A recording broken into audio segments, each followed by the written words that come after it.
Good day to you peeps, Liesl here once more and welcome to 2025.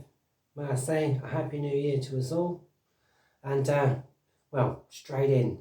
So I did decide today that we would incorporate the first part of our low bow production, should I say, because it will be staining the wood. Yeah, I'll move on to that in a moment.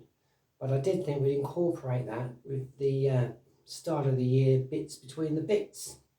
So here it is, less waffle and straight in. So yeah, last time we did mention colouring boxes, setting them up, building this double neck diddly bow, which we have discovered is called the low bow. Now, I do promise you, and I do promise us always on here, that however embarrassing it is for me, I will show us the pitfalls. Yes, and we have had some pitfalls. It is rather embarrassing because it's kind of my own fault. But, well, housekeeping. We'll get on with it. So, here's the box we were going to use, okay? And we were going to stain this up lovely. And we are. But, when I was attempting to cut the holes, I did use a rather old spade bit.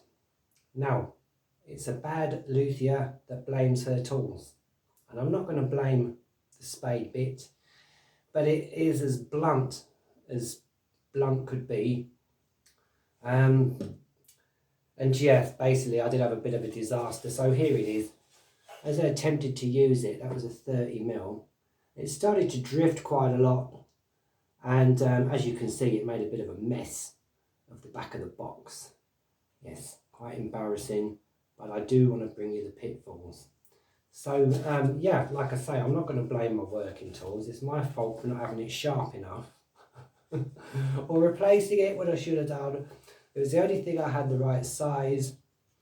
I didn't fancy spending half an hour like filing the thing, which probably would have been a better idea. That said, we want a bit of wiggle room on these. So what I have done is ordered a nice hole cutter, which I do prefer for this sort of job. But other jobs, the spade bit is just the thing. And you are going to see that on this double neck diddly bow, how we will use those still. Yeah. And we're not going to waste this box, no, because it can be repaired. Yeah. And there's a couple of ways we could do that. Yeah. What we could do is just like simply put some plywood on the back. But I'm not going to do that. No. I'm going to make this a feature and I'm going to show us all using our now famous wood filler, which is made from wood glue and carpenter's fairy dust, or man glitter if you prefer, as we know. And we will repair this box. Yeah, and then actually I have decided we're going to use this for a sensational sound experiment. Now I did have a little chat with Professor Liesl, yeah, down at the sound lab. Yeah, she's quite up for that. She had an idea. Yeah, basically when we were going through the scrap wood, quite an inspiration actually. We have no idea whether it's going to actually work. So this really will be a sensational sound experiment. But I'll get onto that much later. As we know, there's one or two things that we want to get done first. And Liesl being Liesl, I don't want to pile us up with too many projects. Get to the end of the year and we haven't done them yet. Which leads me nicely on to our new series, which will be something that we cover basically between the phases of these builds. So, you know, quite often we will find that you're waiting for things to dry overnight, for glue to dry, or you're waiting for parts to arrive or whatever. And I did think that while we have these moments, we will basically upgrade one or two things that we previously built really. But I shall move on to that in a moment, yeah, because I thought while we're chatting away, we could begin with our wood stain. So here's the two holes. that we're going to use. As you can see, I've cut them to length, taken all the horrible bits of string and plastic stickers off, and I have sanded these.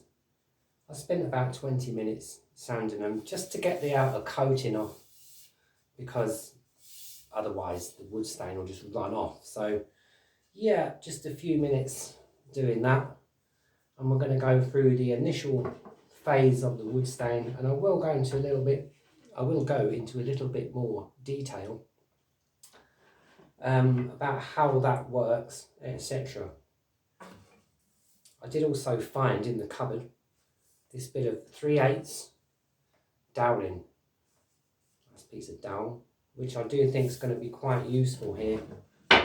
Yeah, as we do have these pre-drilled holes, and I think when we're putting the thing together, it might help in a way to keep the ends together. There we go.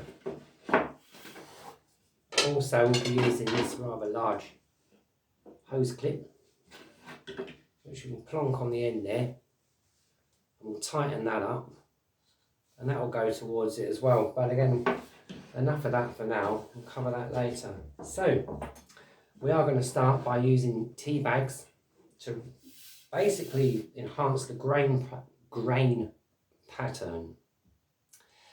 Slow down, Liesl. To enhance the grain pattern on these things. You can see here I have a glass of tea with a couple of tea bags. Now, I know that some people don't like wet tea bags. I had a friend who I did mention before. I won't mention her name for privacy reasons, but we were on a course together and someone had left a tea bag. It's okay, these are well cooled. I made this about 3 hours ago. On a saucer like that, which I just picked up and threw in the bin. Now she started making noises like a distressed cat. And I was what's the matter? She said, you touched a wet tea bag. Ah! I did explain I do it all the time. She knew that I made diddly bows, etc. And I explained to her how it doesn't bother me because I use them for staining wood. She kind of looked at me and said, that doesn't surprise me with you, Liesl. Well, there you go.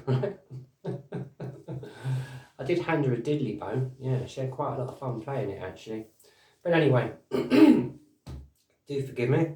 I'm moving swiftly on. Yes, I'm hot foot from the workshop. It's very dusty. Right.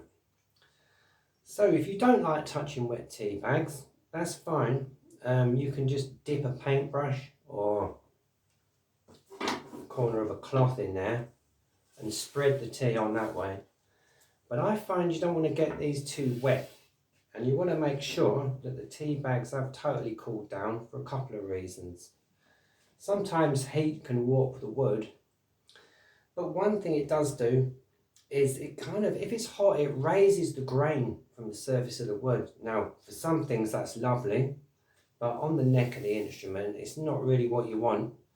So we will just go straight in and I'll demonstrate. So basically, yeah, I would just take the tea bag. If you are squeamish, this might not be the video for you, right? About tea bags, but I'm sure most of us are probably okay with that. You know, we all have things we don't like. Yeah. Anyway, there we go. So, yeah, basically, if I take one of these, put this one down there for now. It is just a case of, as I say, you want to sand that to get all the glue residue off and the sort of coatings that often come on these. These were quite good. They weren't really heavily coated. Yeah, I'm quite pleased with these broom handles from the Netherlands. They're nice, they're straight, quite dense.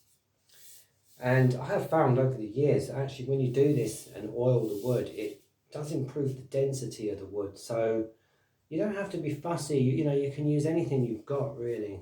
But anyway, enough of that and straight in. So I've always found the best way to do it is just to do sweeping motions all the way down. It will drip a little bit and just turn it like that. Go one way. Yep.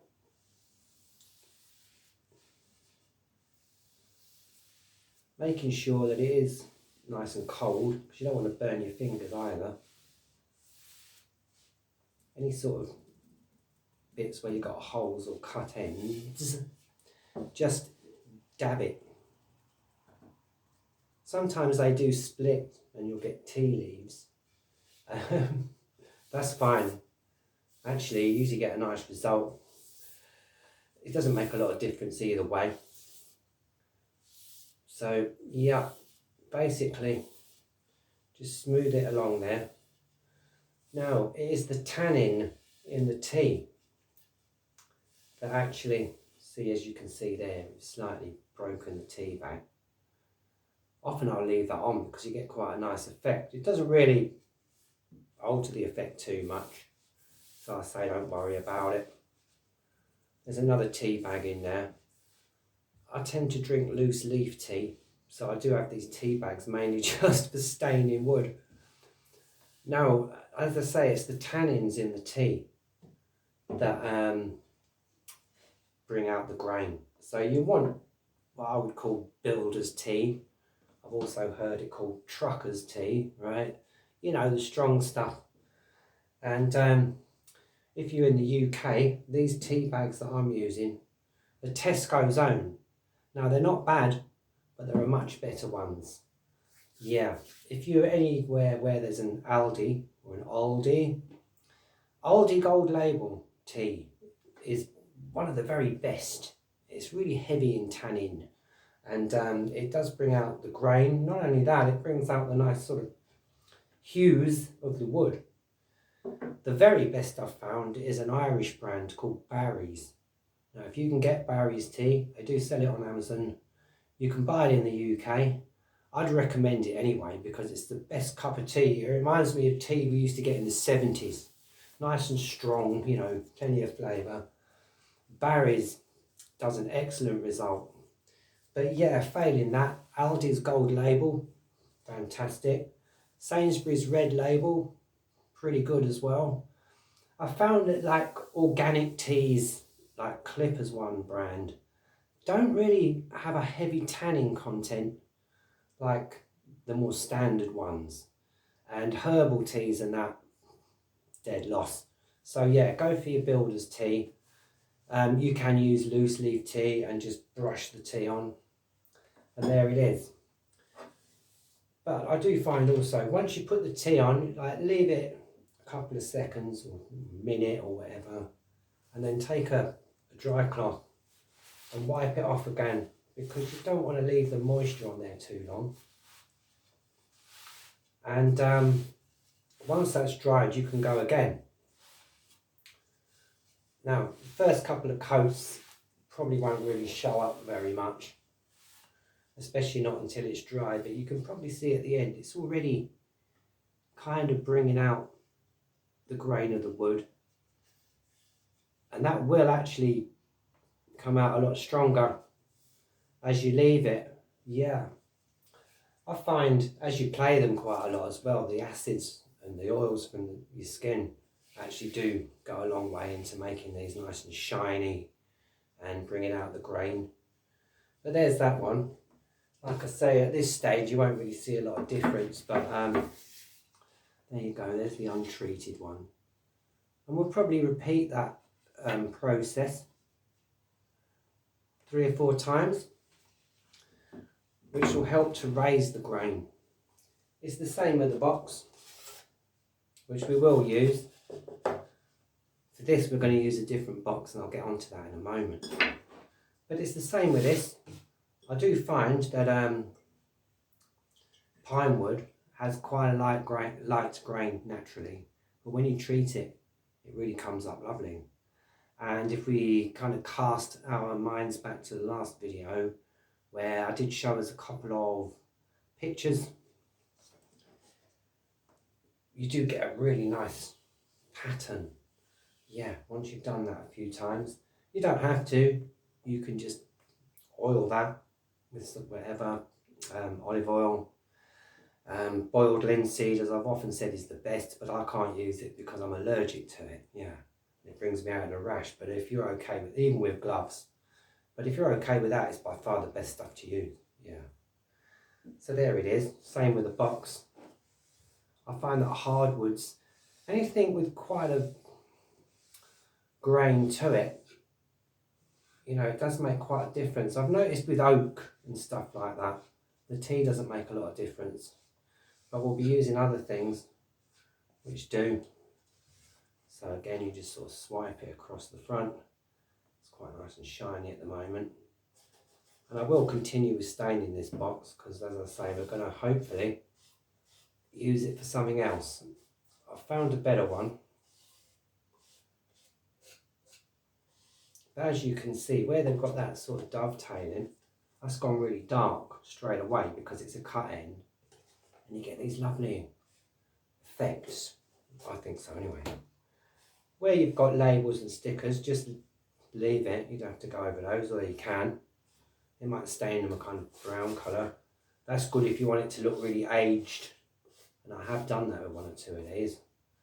You see, do it in the kitchen or somewhere. I'm on the display bench here. It doesn't matter what we spill on it. No, it's something I made out of an old trunk actually that fell apart. So I turned it into a table. One of those things. Yeah, you can't get the quality these days. But anyway, that's why we make our own, isn't it, Peeps? Of course it is. Go on there. I'm going to fill that with carpenter's fairy dust, like I say. You could just patch it on the back, but I want to keep this writing, and I want to make it a feature. Yeah, because it's part of its life already, you know. The same again. Just dry it off.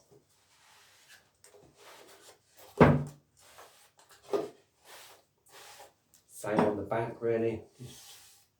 You can see where we splashed a bit. Just go one way. That way you get a nice consistent result. Yeah, absolutely. So there it is. And there it is. Very simple. Yep. And that's that. So, yep. Bits between the bits. Now I have found the captain's log, which I'd lost. So I'm going to refer to the captain's log. I made a few notes here because, you know, I do have a few more senior moments with each advancing year. Do forgive me. So I have written the low bow, which is what we now know these to be called, yeah. And this is an homage to the originals built by Rob Lowe. I've put box upgrade, maintain your tools. Well, yeah, that's the bit I just explained, really. Don't use a blunt spade bit. Or a really old one. Wood stain phase 1, enhance the grain using tea. And I've put tannin. Yeah, so I have explained how that all works. There are other things you can use. Bicarbonate of soda, right, does also bring out the grain pattern, but that really raises the grain above the level of the wood. It's nice on bodies and stuff like that, but again, you might not really want it on your guitar neck. It's a lot cleaner than using tea, mind you, and it does do quite a nice job. I may well show us that later actually. Just mix it with a small amount of water. We've done that with a tea, and to colour that grain we're going to use really cheap coffee. Yeah, but I'll get onto that later because you have to make a certain consistency. There's other things we'll probably add to it, and so yeah, I didn't really want to go too far into that on this video or on this bits between the bits. So that's basically that. Once you've done that, you want to leave it to dry for a good while. So dry it off as much as you can with a dry cloth. It just helps matters, and also stops it from warping or bending if you've got it dry.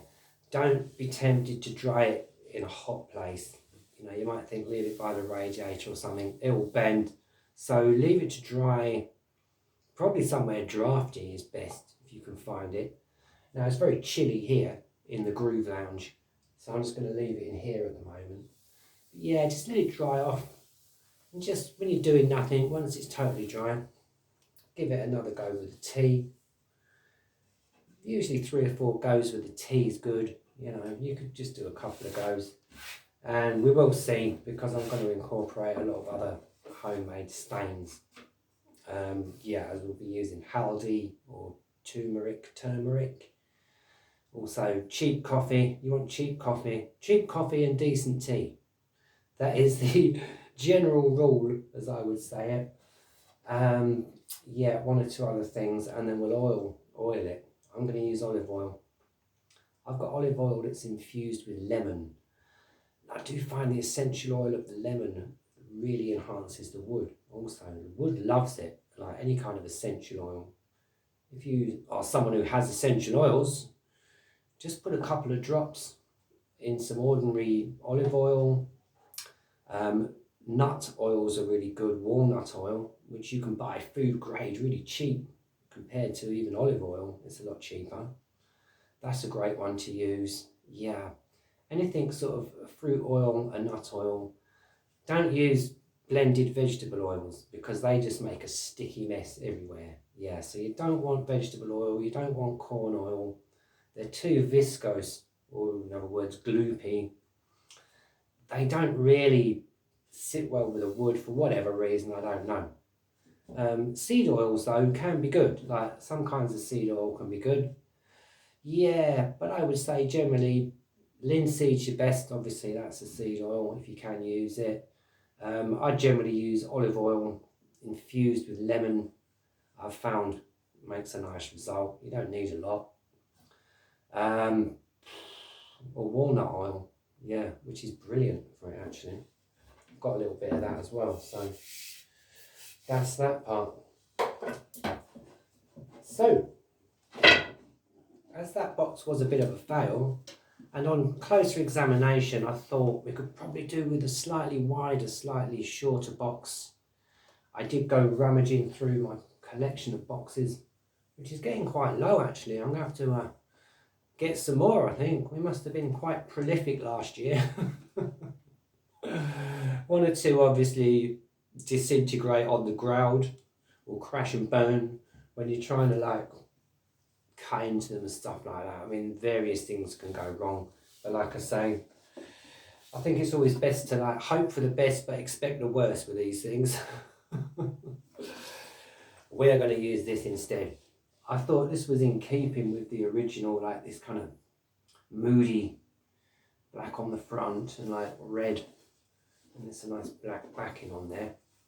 It's quite furry, but I have discovered it doesn't make a lot of difference to the sound, and we're going to do a certain thing with the piezo on this to hopefully create a nice sound, which I see was done with the original, but again I don't want to get too ahead on this, so I'll explain that all later.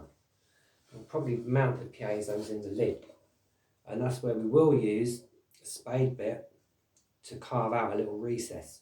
So there it is in a nutshell. I thought that would be quite nice. Another thing that I've discovered about this particular box is each end has got this like line with a logo, and they do line up, which is excellent because we can use those for the measurements for the neck.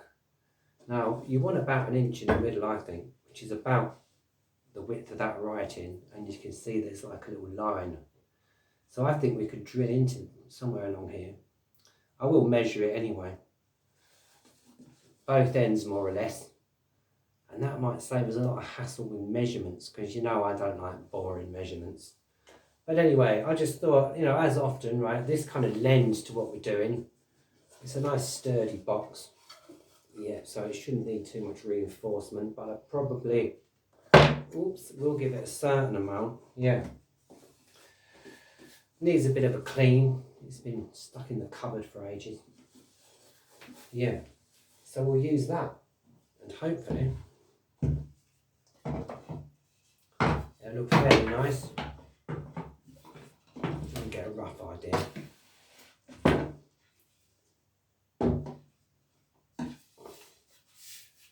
Yep. So something like this. Da. And there it is. One thing I did notice with this box is it's got the letter H stuck to the back of it from one of my sticker sets. I thought that's interesting, maybe the box likes the letter H. This is Liesel, don't forget. Okay, we'll say no more about it. Yeah, senior moments. Anyway, moving swiftly on, there we go. So we'll have something similar to this, hopefully. Yeah, and I'll leave that there for now. So I'm feeling a senior moment coming on, so let's have a look at the captain's log. I've put here, introducing bits from the back burner. Yeah, now I did briefly mention this at the beginning. It's basically going to be setting things up, I can't say this, reworking things, yeah, etc. I think the easiest thing for me to do is to demonstrate, because the first thing I've decided for bits from the back burner, because this has been on the back burner for quite a while, is this little beauty, right? And there she is, Bassy Bass, or the Rickon Blagger, as I was calling it, or the Rickon Faker. Now, when I first built this 2-string bass, which is what she is, I did start with a completely different box, only the whole thing fell apart on me. Right? I actually tried to join 2 boxes together. It didn't work very well, so I ended up building the box for this myself. Some old plywood, etc. It's pretty scruffy on the back. You can see though that in the same way I did enhance the grain, I used tea, coffee, etc. And just to give it a little bit more polish, I did actually use some artist's acrylic paint. So yeah, alright, that's acrylic, it's not exactly a natural thing. But I just kind of made a very wet kind of mixture and swiped it over with that a couple of times. Yeah, the fingerboard is pretty solid oak. There's nothing wrong with this really, but I want to take the neck down slightly more. You can see there actually, and that's an interesting point, is that like on the back of there, you see, you can perhaps see that the grain is fairly raised. But this is the kind of result that hopefully we're going to get on these broom handles. And I think you'll agree, that's quite nice. And I'm going to do these all with, like, well, I say natural, I mean there's cheap coffee and stuff, but I'm going to use all natural things for this, nothing with any plastics or anything like that. For the low bow, yeah, because I think that would be a nice touch, and yeah, that's kind of what I want to show us all really. So yes, this will probably be our first feature on bits from the back burner, because it's been on the back burner for quite a while. I do love this instrument. Last time I actually played it, it sounded beautiful, yeah. But as you can see, there are no machine heads on at the moment, or strings or anything like that. I want to kind of resit this, because it's a little bit wonky. Flip-flop hinge saddle, so I'm going to refit that. We might do a bit more colouring on the body, I think, to give her a bit more of a vintage look. As I did mention, the neck's held on with roof brackets. I'll try and find a couple. I think I've still got a couple left to show you next time. Great big bad boys they are. So she does weigh a bit, but she doesn't neck dive, which is beautiful. 33-inch scale on the neck, and yeah, needs a little bit more work doing on the headstock. Just get that looking a bit nice, you know, because this is one that I do love to play. Bass legend, I am not, but a 2-string bass, I'm not bad, and I have a lot of fun with these things, as I say. So yeah, in between the building phases, we will introduce a bit of reworking to Bassy Bass here. And yeah, I'm sure she'll benefit from that. And there we go. So I did speak a little bit on mending boxes, so we've got that already. as I say, Professor Liesel has had an idea for a sensational sound experiment. It has come from the comments and one or two little jokes that we've had in the comments. But we did pick up one or two bits of scrap wood and looked at these things and thought, actually, there's something we could do here. I don't want to give too much away, but I'm hoping it'll have a windy handle. Yeah. Yes. I'm not going to say any more on that, not now, no. And so there it is, mending boxes. Now, one other thing. We have discussed on the channel, many of us, and one or two of us have built some very impressive lap instruments. I've never built a lap instrument yet, no, but I've always intended to do it. And if you see me looking around, we did have a nice little result. Yeah, the other day, so over the festive period, I did actually receive a gift from the parking lot fairies.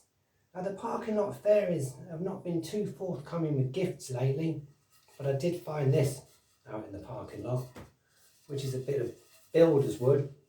It's a bit rough, as you can see, but it is basically flat. Yeah, maybe a little bit kinked at the end, but we're going to cut it shorter anyway. And I thought we'd make a lap instrument. Now, what I think we might do is make a lap diddly bow. C6 Steve, now that's a real tongue twister. I'm a great fan of C6 Steve, by the way. He plays one, it's like a lap diddly bow. It's another kind of diddly bow. We know the originals were just a fence post with a bit of broom wire basically screwed on. Yeah, and you play it that way on the fence. This will be very similar, but I'm hoping to add a few things. Now he uses broom wire on his instead of a guitar string, and there is a very kind of home manufactured machine head tuning peg. Now I haven't got broom wire, but I have got bike cables for my mountain bike, because I do maintain my own bike, and gear cables. Now I've used these before, so I might try something with those. They give a very percussive sound, yeah. It's quite different. Yeah, but I might try that. But if not, we'll use some pretty hefty strings. It's going to need a bit of work, this wood, because it's pretty rough. And that's going to be down the line because we've got the resonator guitars to do. And also, yeah, the license plate guitar. This is basically Liesel not wanting to get too ahead of herself and basically descend into giddy madness, as she is often known to do.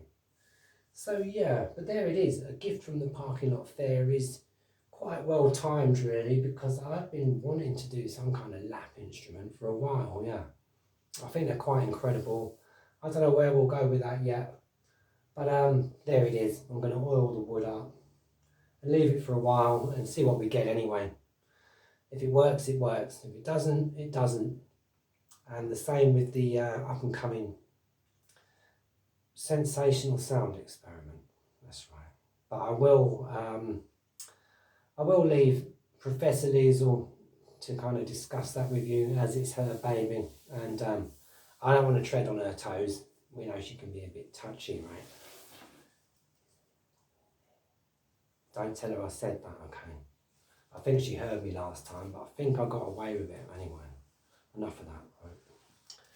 So there it is, really, as we did discover, you know, and it's an old saying, but one man's trash is another man's treasure. And let's hope that we get a nice little treasure or two out of these. We found out a piece of dowel that just happened to be the right size, yeah. And our nice big hose clips on the top. So I will crack on with those very soon. Now I am waiting for a new hole cutter to arrive, which won't be here till Friday. So I'll probably just crack on with one or two other things. I'm also waiting on piezo pickups and strings. So yeah, but I mean they're further down the line in the build anyway. I'm quite excited that we're going to use this box. I was going to make this into a 3-string guitar, but I thought no, let's make it into a low bow. Right. Yep, we will do another 3-string guitar soon because I know it's been quite a while. I've been a bit diddly bow centric lately, but you know, diddlies are my favourite, to be honest. But I think it's time we did another one. Might even do a lefty again. If you'd like to see a lefty, put it in the comments. Or if you're a lefty player, definitely put it in the comments, because I'm thinking I might do another one of those. The last one I built kind of fell apart in the cold light of day because I didn't know what I was doing. I kept working backwards and everything, as I am right-handed myself. So yeah, I've not actually got it anymore, but it's still there on video. There's a little series that we did. Hoping to update that series, and we'll do a nice lefty build.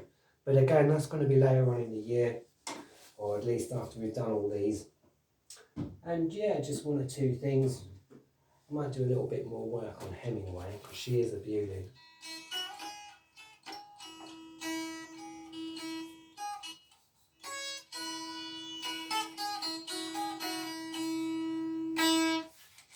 And hopefully I will get around to playing 1 or 2 of these. I know I keep promising this. Yeah, I seem to get behind with the builds over the last few months, but anyway. Yeah, a little bit more work on this one, I think. Yep. And 1 or 2 others. Here's one of my oldest, one of my absolute favourites. Like, if you go right back to the beginning of this channel, you might see Maria. She has a marvellous sound. She's my tobacco box 3-string. Yep. Electric cigar box guitar. She's sat in here for ages with no strings on. I did fit a fingerboard to her because the neck was a bit shallow. Yeah, and it seems to have worked quite well. But I think we need to kind of smooth that off a bit, improve that a little bit. Yeah, again, she'll be another kind of back burner thing because I want to get her back on the road actually. She's one of my favourite instruments, this one. And she's been out of action for quite a while. Yeah, so there's another one we'll work on. She's a nice one. Yeah. And she's even got strap buttons and everything, this one. Yes, I'm very fond of this one. So yeah, there's another thing we'll crack along with. And 1 or 2 other things. So there it is. Really, our kind of very impromptu, very off the cuff bits between the bits for the start of 2025. Happy New Year. Yep, and I think that's about it really. Yeah. Yes, I will leave it there. There's other things I could mention, but we'll be here all day and you don't want to hear me like waffling on for too long because I am aware this has been quite a long video really. But I wanted to kind of get those bits in. I wanted to get the year started and I wanted to get rolling again on the builds because it's been a while. Yeah, what with needing a rest and then not being very well over the last sort of couple of months with gastric flu and what have you. I kind of got a bit behind really. But looking around the room, yeah, I think we have plenty to keep us going. So I shall leave it there. Okay then peeps. Wherever you are, do stay safe and thanks for joining me today or whenever you're watching this. Yeah, obviously it's a timeless video. Whatever you're doing, do stay blessed. Yeah, keep a positive mindset while you're building stuff and you'll be amazed. Yeah, but whatever life brings, like box failures, keep building. Okay then peeps, that's enough from me for now and I'll see you on the next one. Okay then, bye for now then, bye.